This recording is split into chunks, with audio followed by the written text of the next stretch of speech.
You don't even know it.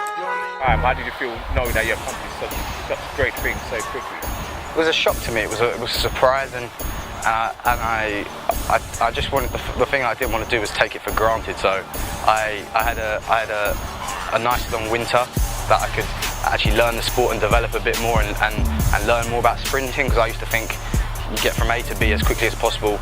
It doesn't matter how you do it, and obviously I learned a lot in that 6 months, and luckily put that into practice. So going into 2013, my motivation was just to try and become more of a general sprinter, not just a 100-metre specialist. Obviously doing the 200 metres and doubling up at championships. Okay, so you mean you tap on the 200.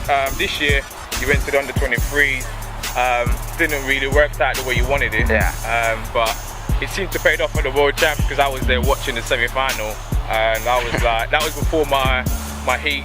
So Adam, 19 seconds, how does that feel running obviously sub 20 the first time under that magic number? I mean, no one's in my lifetime in England have run such a fast time, and you've done it, you know, as an under 23. How does that feel to run 19 seconds? Yeah, to run 19. Yeah, the plan going into the World Championships was to make the final and run around about that time. I knew I was in good shape, and if I was to put my race together, then I could have hit that. But when I crossed the line, I looked across, and I was racing at Nico Ashmead, and we were pretty much level, and I didn't think it was me. I looked across, and then I saw my face on the big screen, and I was like, was that really me? And yeah, and then I looked over at the BBC guys, and they confirmed it, and yeah, it was the best feeling in the world to come there and make the final and run the second quickest time. It was very special. So I mean, now you run 19.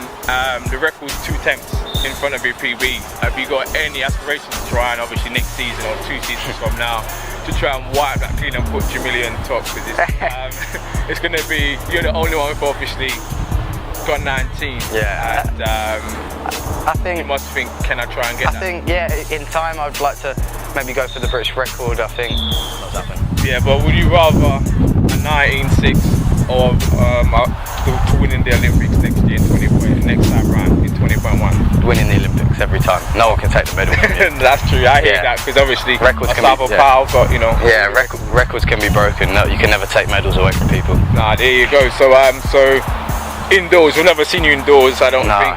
So have you thought about that, or is it a bit too early? Obviously? I think I could do indoors. I've not really thought about next season that too much yet, but just to develop my 100 metres a bit more. The first half of my race, I think, is probably the weakest part of my race. So if I want to develop that, then hopefully I might go and do some of that just to get the experience and see how I do rank in the world. So, but I don't know yet. I haven't thought about that yet. So you thought, okay, so no worries, man. Anyway, look, it's been a pleasure, mate. Cheers, comrade, man. No worries, bro. Top man. Headband TV. No.